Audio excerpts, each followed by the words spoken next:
Right. Okay. Hi. Family man Gary Freegard was fine and healthy and went to the opticians one day. Hi, Gary. How are you? I'm good, Victoria. How are you? I'm very well, thank you. So how did you know that there was something that was not quite right? I was starting having headaches. I only recently started having to wear glasses, but I was having headaches, and I thought, it's just my eyesight getting a bit worse. And that was it. Right. So you went to the optician. Yep. So what happened when you went to the opticians then? So I went to my local opticians, and they done a few normal checks that they would do, and then they started doing some other tests, which I've never had before. Hmm. And after about, I don't know, 15, 20 minutes, they came back and said that they found something in the back of my eye, and that they want me to go to Northampton General Hospital Eye Clinic. And literally within an hour of them saying that, I was at the hospital, being checked out by one of their doctors. So they very quickly knew that it wasn't actually a problem with your eye. Yeah, yeah. But at this point, they still hadn't told me what it was, Okay. and I was a bit apprehensive at the beginning and not really sure what it was. But they didn't let on anything to say that it was anything untoward or anything like that. So So how long was it between you being sent to the hospital to you finding out that it was a brain tumor? it was around about 2 weeks. I actually found out via a letter from Northampton Hospital. Hadn't heard anything. They sent me a letter, and yeah, it told me what it was. Gosh. So what type of brain tumor was it? Well, it was a brain aneurysm. It was Oh, brain aneurysm. Basically, um, if you put two needles together and put one in my temple and one in my pupil, wherever the point met, that's exactly where my aneurysm was, and it was growing at a rapid rate that it was pushing my eyeball out of my head, basically. gosh. Yeah. Okay. So, and was that explained to you at the time of your diagnosis? No, it wasn't at the time. It was during, obviously, when I received my letter, I was told I was being referred to the John Radcliffe, and it was the surgeon there, well, my neurosurgeon, Richard Kerr, actually obviously told me everything that was going on at the time, and what was going to be the outcome, or what the possible outcome would be. Um, so I'm assuming that you had surgery. Yeah, yeah. I had a craniotomy. So basically, they basically cut open my head, um, took parts of my skull out, and sorted the aneurysm out. They ended up clipping the aneurysm. But when I first went down for the operation, or when I was first told, I was told that there'd be a little tiny cut around my temple, and that would be it. And it wasn't until on the day of the surgery that they found out that it was basically a lot bigger than what anyone had anticipated before, and they had to do a major up from here to the side of my ear and cut all the way around. Gosh, that's a big operation then. Yeah. So I woke up after the operation thinking, okay, a little tiny cut, and obviously my whole Yeah. head was basically sliced open. So you'd said that originally it was an eye problem that Yeah. sent you to the opticians. Was there anything else? Did you have any other symptoms? No, no, nothing. Well, previous to that, I'd been having like passing out episodes, like drop seizures, and I was under investigation for maybe it could be a possible heart condition or anything like that. There were talks about me having a pacemaker and a defibrillator, internal defibrillator put in, but that all came of nothing in the end. They couldn't find any results for it. They couldn't find any anomalies with my heart. I was studied left, right, and centre, prodded and probed for months. And clearly it wasn't anything to do with your heart. No, no, it was. They still haven't to this day confirmed that my now problems are part of the aneurysm. But if you put everything together, it it makes sense. Yeah, sure. When you say you have problems now, Yep. what's going on? I have seizures on a regular basis. I went from having probably 8. Well, I started off having maybe 1 or 2, maybe every month or so. Not really a problem, and that's when everyone thought they were drop seizures. And then I've had between 8 and 12 a day. This started off from seizures from the point of me sitting there just staring into space or just dropping to the floor, but now they're full on shaking seizures. But they're not epileptic. They're non-epileptic seizures, or FND, so any Yeah. AD or FND, whichever you may choose to call them. But so they're non-epileptic seizures, but they have got worse since my operation. Yeah. Oh, yeah. No, I'm with you 100% on that. And my neurologist has told me several times, you don't have epilepsy. And it's my grown-up daughters. They often say to me, you haven't got epilepsy, but I have seizures. Yeah. And so they're all very much linked. And there isn't a great difference to look at, really, No. to an epileptic seizure to a non-epileptic seizure. No, there's not. And the thing is that with the functional neurological disorder or non-epileptic attack disorder, there's so many different types of seizures. It comes under one big umbrella, and they just don't know what path to put it on, basically. So right now, as in this week, how many seizures are you having? Did you say daily? I was having 8 to 12 daily. Yeah. Gosh. And where are you now? I'm probably, if I was saying maybe 2 or 3 a day, that would be about right. But I wouldn't say I'll be having 2 every day or 3 every day. I might have none for 1 day or none for 2 days, and then I'll have a bombardment of like 9 or 10. And then it just obviously wipes you out. So on average, it works out about 2 or 3 a day.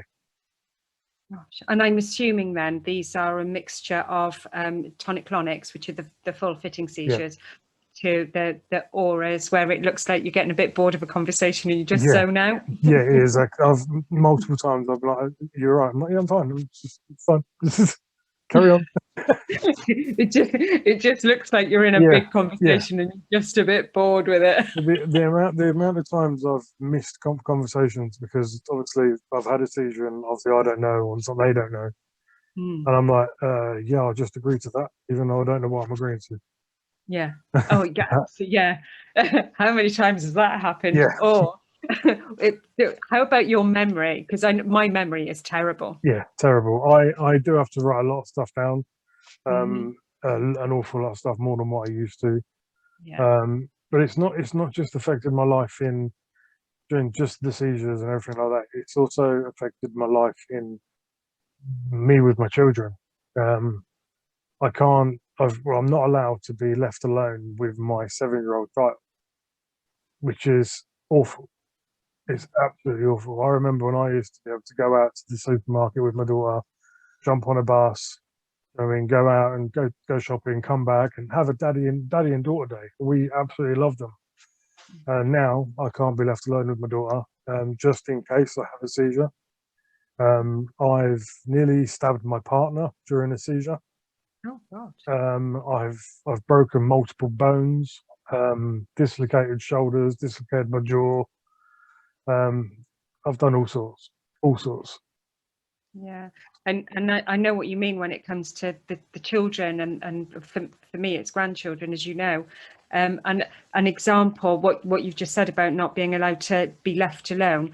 I'm going to my daughter's wedding next week, which is very exciting, and there's going to be a night where I'm going to be on my own with my grandson, and because where we're going, there's no internet and there's no telephone, so my eldest daughter and my granddaughter have got to come and stay with us, so that I'm not on my own, and it's heartbreaking, isn't it? It's awful. It's absolutely awful.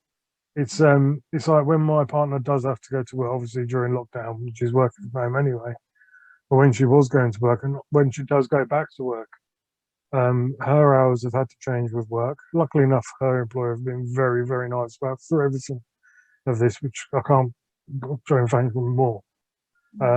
But she's had to change her hours. It takes her daughter to school just to pick her up from school. I can't do any of that. I'm not allowed. Sometimes I feel really guilty about it. I'm like, look, I just want to be able to go pick her up, or during let's go pop to the shops, or let's go to the park. So yeah, it's changed so many things. When my partner goes back to work, she'll be ringing me from work. Are you all right? What are you doing? Have you had any seizures? I have my mum who's disabled as she during of her own, and she rings me or she pops around and it's like, are you all right? Just want to check up on you. And I'm like, sometimes it does get on my nerves. And it's like, I'm absolutely fine. Just carry on with your day. Just carry on with your life.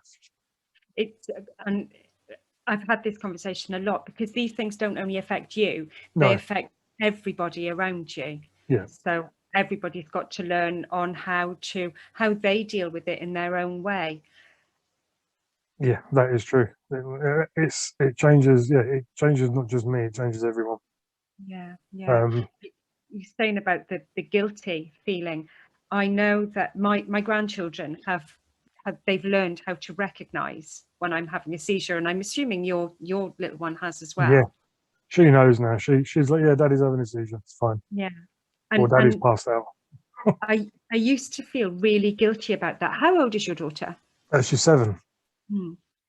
And I did. I used to feel terrible that my grandson and my granddaughter, that he doesn't get frightened about it, she does, but that they would know. And then I was thinking one day, if he was ever to see somebody in a street having a seizure, he would know exactly what to do. And there aren't very many 7-year-olds or 11-year-olds that wouldn't be able to say, or that would be able to say, this person's having a seizure, this is what you need to do, and almost take control of the situation. And that is a really, really good skill for them to be able to definitely. Very good life skill to have for that. Yeah, absolutely. I remember having a seizure probably about a year ago now. I actually ended up breaking my leg. And I was I shouldn't have gone out. I know I shouldn't have. But I was at home and I was like, we need something for dinner. And I was like, I'll just pop to the shop, be 5 minutes, I'll get shop, come back, and on the way, and I didn't have my phone with me or anything.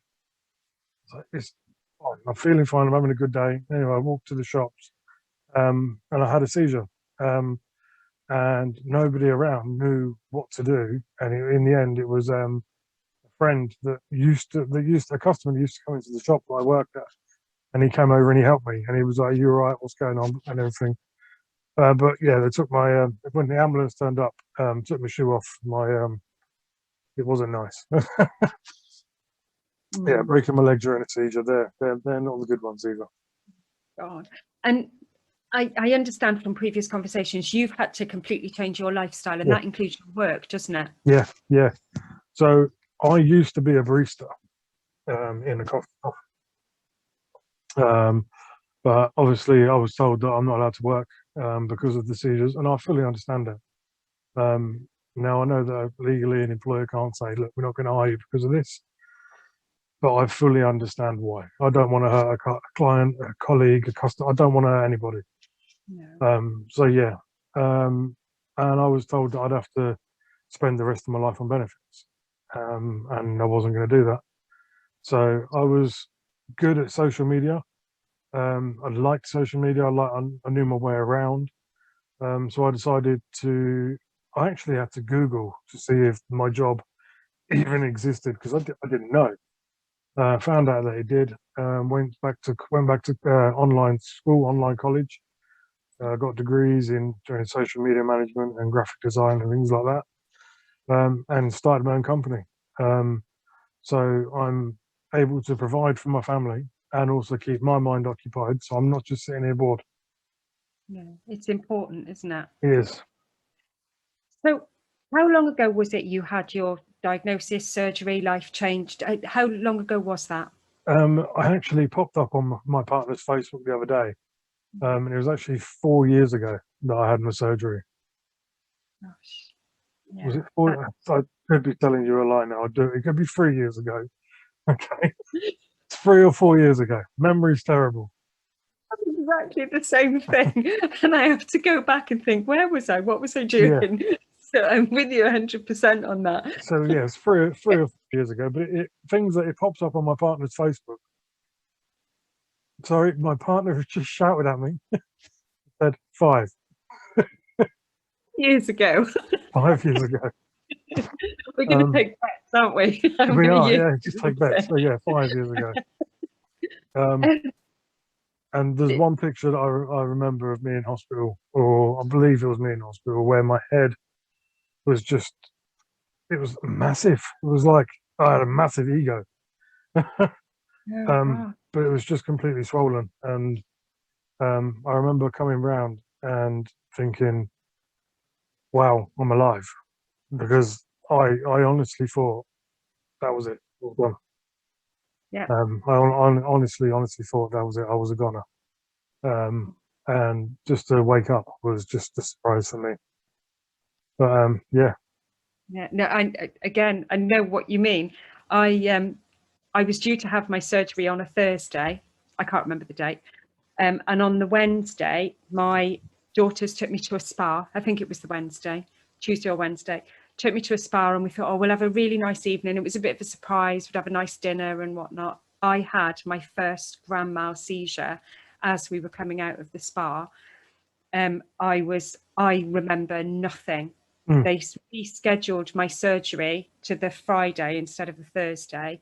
And the first time I woke up, the last thing I remember was getting into the car with my daughters saying I wasn't feeling very well. And then I woke up in intensive care, having had my Wow. 13-hour surgery. And my first words were, am I alive? Yeah. I Yeah. really didn't know where I was, what I was doing. I Wow. just knew I wasn't feeling very comfortable. So yeah, I'm with you 100%. Yeah. It was a very weird feeling. Definitely waking up with tubes coming out of my head. I would look like some kind of robot from a film. And it was Yeah, just, and I remember I didn't want my daughter to see me. I didn't want her to see me. Because obviously at the yeah. time she was what, 2 years old. It was like, no, I don't want her to see me like this. Oh, But it took a while from. It's like the scar thing for me. I still don't like it. mm, I was before all this. I was a person that completely hated hair. This might sound weird, but especially with a beard and hair, I completely hated hair, and I used to shave my hair all the time. But now, I'd rather grow my hair because I mm. don't want to see the scar. Yeah, yeah, no, absolutely. Where is your scar? Can you show it? Not Yeah, obviously not show it. it's Tell us where it is. basically there. It goes all the way along and it comes down to the front of my head. So then Hmm. it goes all the way down to there in one of my ear, at the back and the front. So it went all the way around. They done a good job of it. Yeah, yeah, So absolutely. Oh, the picture that came up on my partner's Facebook the other day was basically me after a week out of hospital with all the stitches in my head, shaved head and with all my stitches and all that lot. And there was a lot of stitches. yeah, no, absolutely. Before we finish up, Mhm. have you heard of the Brain Set app? I have, yes, I have. Okay, what have And you heard? to be honest, I think it's obviously it helps people that have got brain tumors. It puts them in front of the right advice and the right people in the right mindset or brain set, so to speak. Yeah, It's going to help a lot of people find the right information, find the right benefits that they can claim, even down to the carers. What help can not just the person that has the tumor, it's the family members as well. It can actually help everybody. And I 100% fully agree and would love to be involved in everything to do with it.